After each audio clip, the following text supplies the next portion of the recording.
Uma informação que muitos sabem, mas agora um dado reforça ainda mais a preocupação. 71% das pessoas que morreram de câncer de pulmão tiveram contato com fumo. Para saber mais sobre esse assunto, nós vamos conversar agora com o pneumologista do Hospital Oswaldo Cruz, Dr. Gustavo Prado. Bom dia, doutor. Seja bem-vindo. Bom dia, Cláudia. Doutor, a gente tem essa informação aí preocupante, 71% das pessoas das mortes causadas por câncer de pulmão, mas tem mais ainda, 42% das doenças respiratórias crônicas e aproximadamente 10% das doenças cardiovasculares. São muitos males, né? E ainda tem mais outros males que eu espero que o senhor conte para a gente agora. Quais são os prejuízos, doutor, para a saúde de quem fuma, de quem está exposto à fumaça do cigarro? Muito bom você ter colocado a questão de estar exposto à fumaça do cigarro, porque não apenas aquela pessoa que fuma, como aquela que convive com o fumante no ambiente de casa ou do trabalho, também tem os prejuízos à saúde, o risco de adoecimento e de morte por doenças relacionadas ao cigarro. Então, no mundo todo, a cada ano, são quase 8 milhões de pessoas que morrem por doenças relacionadas ao cigarro. São diversos tipos de câncer, câncer de pulmão, garganta, esôfago, estômago, colo uterino, uma série de outros sítios no organismo, além de, como você bem falou, as doenças cardiovasculares e as doenças respiratórias. Então, o cigarro prejudica a saúde de quem fuma e de quem convive com o fumante no seu dia a dia. E lembrando que, assim como você bem disse, pelo menos 70% dos casos de câncer de pulmão, que é uma doença que mata no mundo 2 milhões de pessoas a cada ano, no Brasil 27 mil pessoas a cada ano, são causados pelo cigarro. Agora, doutor, como evitar essa exposição de quem não fuma, mas está aí exposto a essa fumaça? É possível? De que forma poderia ser isso? Isso acontece através daquelas medidas restritivas ao consumo de tabaco.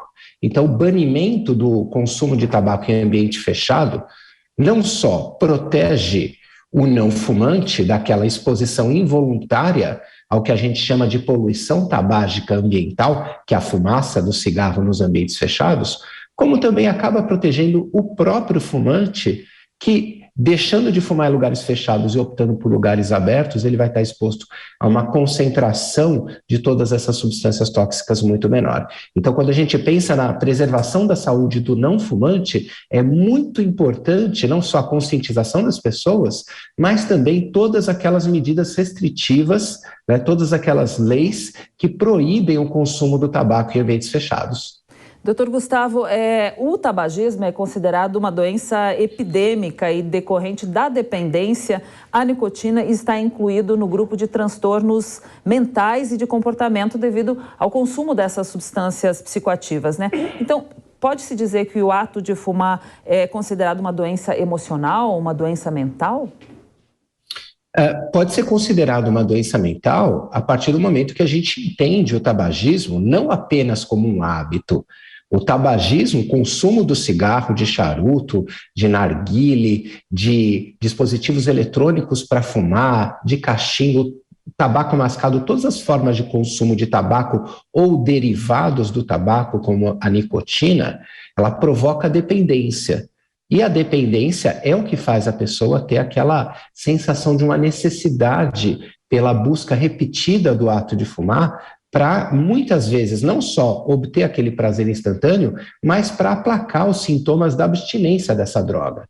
Então, sim, o tabagismo é considerado uma doença crônica porque ele é uma dependência da nicotina e que causa uma série de outras doenças pela exposição a todos aqueles milhares de substâncias presentes na fumaça do cigarro, além da nicotina, que é a que causa a dependência.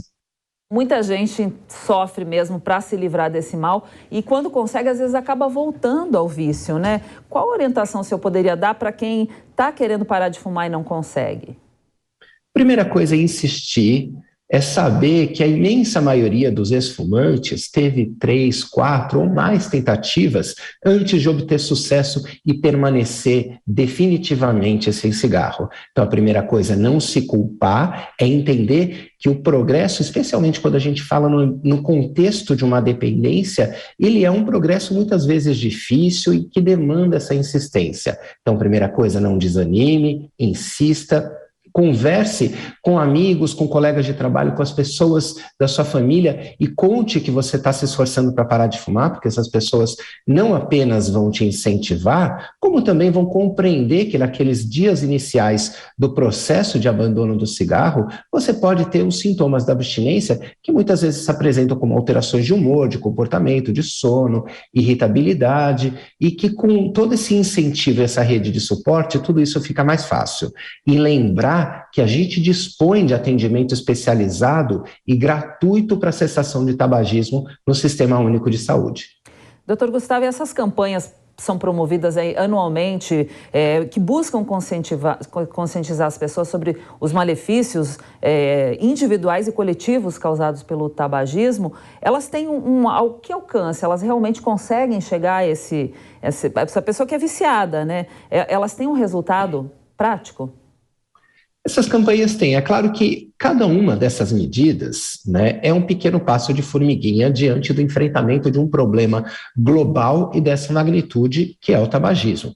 Mas se a gente entender que essas datas alusivas, como a gente tem o Dia Mundial no 29 de maio e o Dia Nacional de Combate ao Fumo no 31 de agosto, essas datas alusivas, elas vêm para provocar reflexão e para trazer a informação da dimensão do problema que a gente enfrenta individual e coletivamente, mas elas estão todas inseridas dentro de uma estratégia de controle de tabagismo, que no caso do Brasil especificamente é uma estratégia muito bem sucedida. O Plano Nacional de Controle do Tabagismo conseguiu reduzir a prevalência do consumo de cigarros entre adultos, que era de 35% em 1989, para algo próximo de 10% nos dias atuais.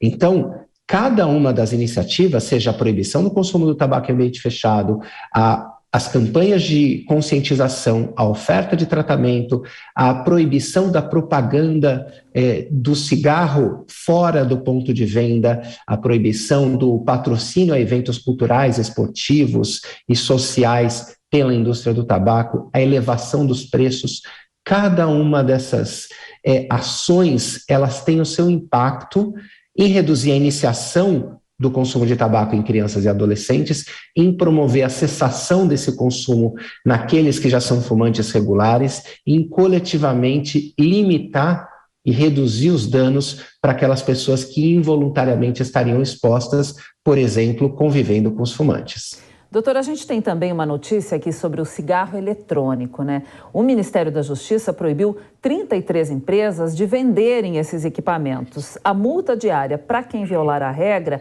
é de R$5.000.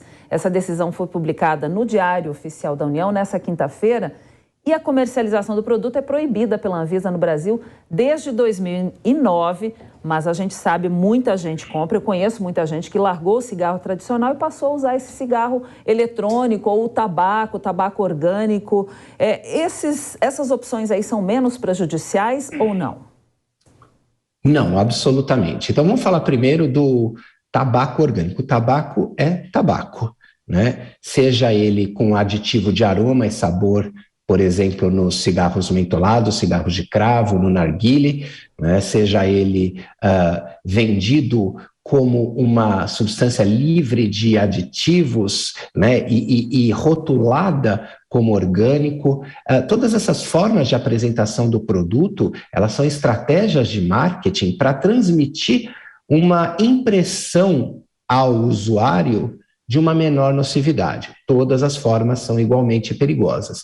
E mais recentemente, né, esses dispositivos eletrônicos para fumar, eles são particularmente mais perigosos porque eles são todos dirigidos à população infantil, adolescente e jovem. Então, através do desenho do produto com um aspecto interessante, moderno, o acionamento eletrônico, a variedade de aromas e sabores, muitas vezes para trazer nessas primeiras experiências uma percepção gustativa mais agradável e não tão aversiva quanto as primeiras experimentações do cigarro de tabaco queimado. Tudo isso visa a facilitar a apresentação do produto para um novo fumante e a partir do momento que ele consome, ele se torna dependente, especialmente porque nos cigarros eletrônicos a concentração de nicotina é muito alta e a fórmula da nicotina é modificada para acelerar essa absorção e, com isso, potencializar os efeitos dela no sistema nervoso, particularmente nessas épocas mais vulneráveis da vida, que são a infância e a adolescência. Então, não existe forma segura de consumo de tabaco e de derivados do tabaco e não existe limite de segurança em quantidade para consumo dessas substâncias. Muito bem, então a gente conversou agora com o pneumologista do Hospital Oswaldo Cruz, Gustavo Prado. Um bom dia, doutor. Muito obrigada pela sua entrevista, todos os seus esclarecimentos bem importantes nesta manhã.